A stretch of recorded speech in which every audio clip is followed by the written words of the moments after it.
Hey boys, welcome back to some more NRL Supercoach 2022. It's going to be the round 9 preview. I did do a stream a couple of days ago. I was going to do another stream, but I didn't really have time when it would be a suitable streaming time, so I thought I'd just do a quick video going over sort of the final preparations, just discussing a bit more about what I'm thinking. And if you watch the stream, I've actually held what I've originally traded, which was I've gone. I swung it around. So basically, Fafita, Arrow, and Ilias out for Olakau'atu, Elliott, and Schuster. Now, I'm happy with the Olakau'atu pickup. He is expensive. You know, he has obviously raised not a hell of a lot. He's gone up like 50k from the start of the year. He's had some good attacking stats as of late, and he's been a bit up and down, but I think with Turbo coming back, I think it can just help the attacking game of Manly as a whole, and it could take away from his attack, and the other guy here, Schuster, on the left-hand side, could take away from Olakau'atu, but he is their go-to on that right-hand side with Cherry Evans, so I can't really see that really faulting too much. So I like the Olakau'atu pickup. He's probably the best. He is one of the best for the round 13 bye anyway.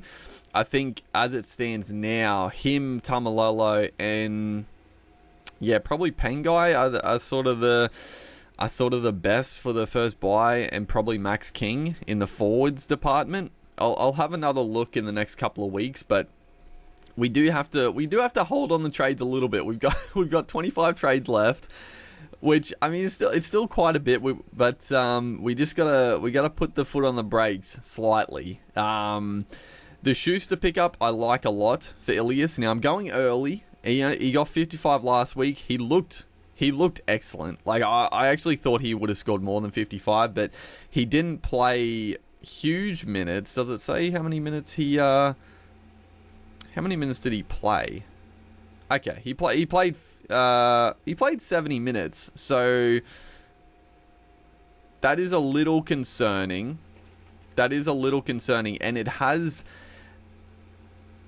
made me question if I go Schuster. And there's another guy that I was also keen on, but it's just there's just so many that are like, They're tough to pick up with the uncertainty. But the 55 points, he looked good. His attacking play was on song. He didn't play the full 80. You would expect that to pick up over the next few weeks with fitness. And, I mean, he's one of their vocal attacking options. And with Turbo back, you would expect more points to flow with Seagulls. And I guess as well, that game, he looked good, but they didn't have too much footy in terms of having a player down, so I guess that's another factor to consider. And then the Adam Elliott pickup is not. I'm not confident. I mean, he got 100, which I don't like to pick up a guy that's literally just got a big ton. But the thing with Elliott is that if he continue, and he got named at dummy half for this week, which is it's a pain in the ass because I have Starling. But Starling, I mean, even if Starling's playing like 60 minutes, 55, 60, he's still capable of scoring 50 plus because he's an attacking upside dummy half. It is frustrating because I think they are better with him playing bigger minutes dummy half, but Ricky Stewart has gone down this route, so it's just a matter of, do I play Starling as my fourth reserve? I'm not too sure. I think, I don't know, I'm tossing it up. We'll talk about that at the end as well, but if Adam Elliott does continue to start at dummy half, plays the first 20, then goes into the middle, ends up the game with like 60 minutes, then he's a great pickup at 360k. The biggest issue is that if he has a bit of a shocker this week, or maybe in the next couple of weeks he doesn't quite do the job at dummy half for the first 20, he'll probably just get dropped back to the bench. And it is a gamble. It is a gamble because I've brought him in for the cash. I brought him in for the potential points. And the big reason is I brought him in for that round 13 bye coverage. But that's a long way away. It's still quite a few rounds away from round 13. And I've got to be honest, if I'm looking at it, with context, I feel like he doesn't. I would be surprised if he is continuing to play dummy half until round 13. But I don't know. We'll see. This is the week to get him if you're going to, because if he scores another like 60 plus points, he's going to go up in price a lot. And at that point, it's like probably not worth it for the uncertainty. But the price he is, I feel like it's probably justified. But the other guy that I have looked at, and I think he's the most traded in, is Isaiah Tass, who is going to make a lot of money this week. Unfortunately, he played, like a few weeks ago, he played off the bench, so he got that big score last week, and this will be his third game, so you have to jump on. Well, you don't have to jump on this week, but you are going to miss that initial price rise.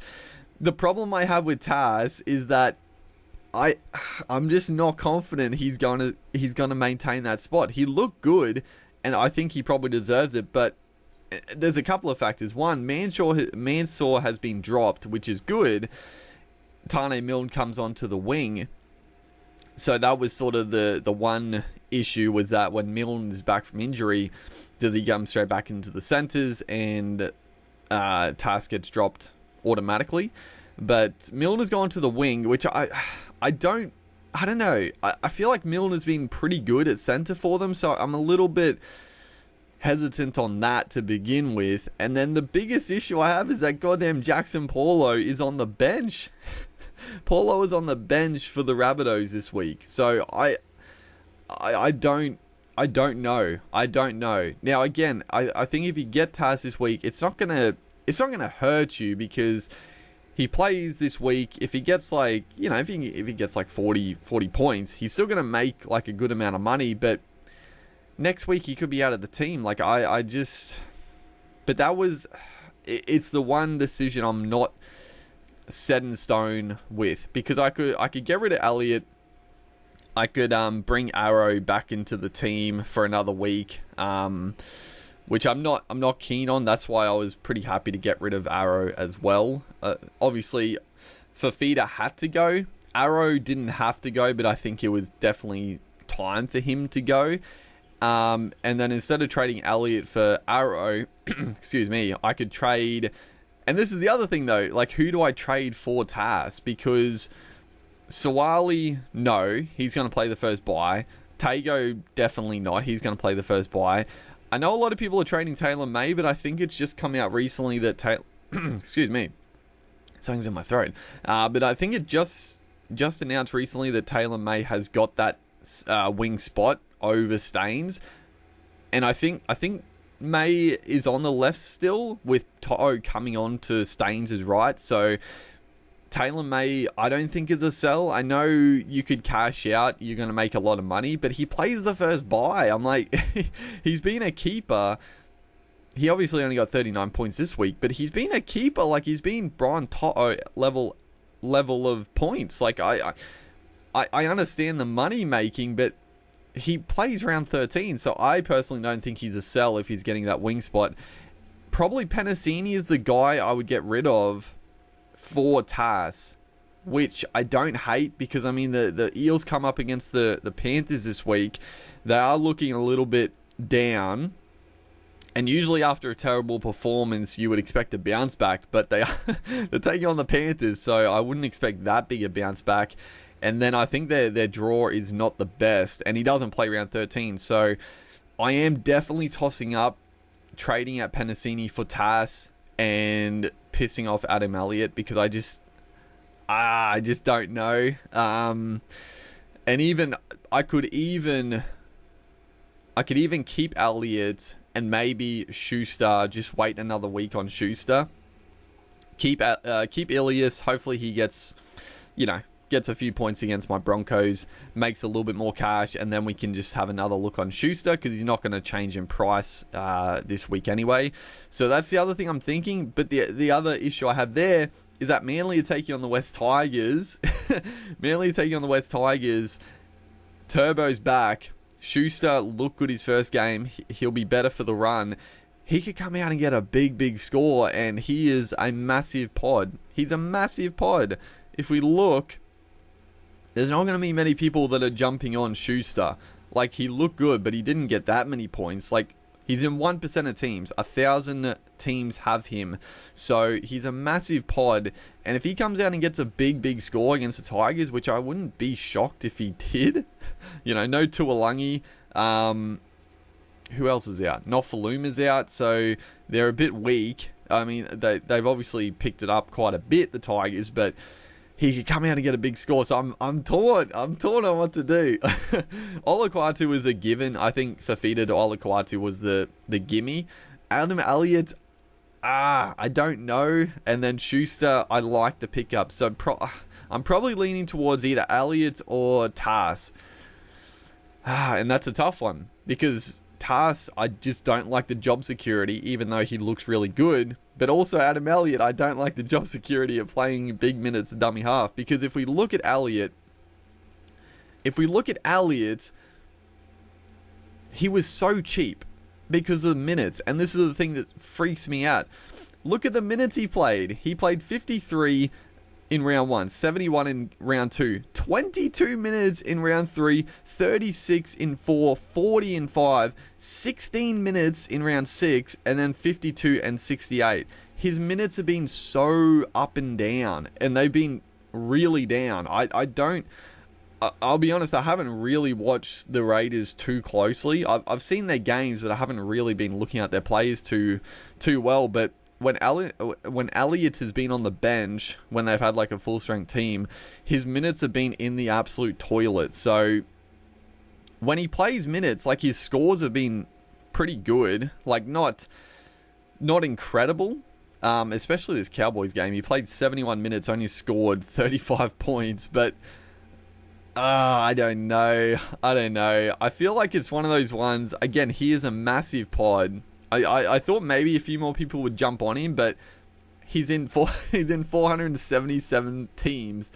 So it's like, it's the risk reward, right? Like, he's a super pod. If he comes out and gets another big score, you're laughing. Like, you've picked up some big points against a lot of other people. But if he doesn't score well, it's not a risk. And it's not a risk if you don't own him. That's the other thing. Like, he's in so few teams that it doesn't really matter if he scores well or not. On the other hand, if Isaiah Tass comes out and goes big, then most teams have him. So it's going to be a bit of a kick in the guts. So, I don't know. The fact I'm doing pretty well overall rank, I feel like taking this risk is a little bit... it's not the best decision, but I don't know. And the fact that they're taking on the Bulldogs... So, like, the Bulldogs obviously been okay. The Raiders have been trash. Like, but the Bulldogs also are pretty trash, even though they've been decent. So, I don't know. The games this week have also stuffed me up. They've stuffed me up, dude. I don't know what to do. But that's probably the decision I have to make. Adam Elliott or Isaiah Tass. And I'm not sure. Because I guess that's the... I would also make... I wouldn't make too much more money because Arrow... I'd make like an extra 100 grand maybe with that trade rather than the Adam Elliott trade. So yeah, it's a decision to make. And I guess the other point is that I probably have better depth in the backs now anyway, because I think Cooler is a good play this week against the Tigers. Billy Smith is on the extended reserve, so he could come back in and be another pickup. And then if we look at... So, that was the other thing I'm going to talk about is a reserve. So, Pengai, obviously a reserve. Schuster, a reserve. And Nico Hines, a reserve. The fourth reserve is a tough one. So, Blake Taff up against the Broncos. Could score well. The Broncos have been good, but they without Payne Haas, without Kurt Capel, the Broncos can fall away pretty quickly. And they've shown that in the past. So, Taff is not a bad pickup. Tuolangi has started to finally get some minutes and not be injured, so he's not a bad one. I do also have Josh King and Max King, who just continuously score well. Or do I go Tom Starling? I don't know. I think Starling probably has the upside out of most of these guys and maybe Taff? Or do I just go the consistency of a Max King or Josh King with a 50? So, I don't know. That's also a tough decision. But again, it's not gonna cost you that much either way, and you can't predict it. You just got to go with your gut. And I feel like Starling, the fact I played him last week, he got 38. I feel like I've got to play him this week because it just goes in roundabouts, you know. It just goes up and down. He'll go at 38 this week. I don't play him, he'll get like 60 plus. So I don't know. I'm thinking just go Starling because overall you just want to guys like Starling who have the upside. You just want to play more often than not. Otherwise you're gonna keep missing the points. But then the other thing we'll talk about is captaincy. So this is actually a tough week for captaincy, right? Because Nathan Cleary, I think, is he's the best vice captaincy option. Unless you had, if you had like Cody Walker, maybe Katoni Staggs in that Thursday game or tonight's game, you could put the vice captaincy on one of them as a bit of a punt and then go Cleary as captain. But they are taking on Parramatta Eels, who I know are heavy outsiders, but the Eels are going to come hard for the Panthers. They've been awful, the Eels, and they're gonna bounce back. I would not be surprised if the Eels get an upset win here. I think Cleary will still score well, but I am a little hesitant with the captaincy. So I think vice captaincy is a good pickup, and then we look at the other options. If you've held James Tedesco, the Roosters obviously taking on the Gold Coast Titans is a fantastic captaincy option. If you have Tom Turbo somehow, Manly taking on West Tigers, excellent captaincy option. You could be an absolute super pot if you have Tom Turbo. And then the other big ones, Papenhuyzen or Nico Hines.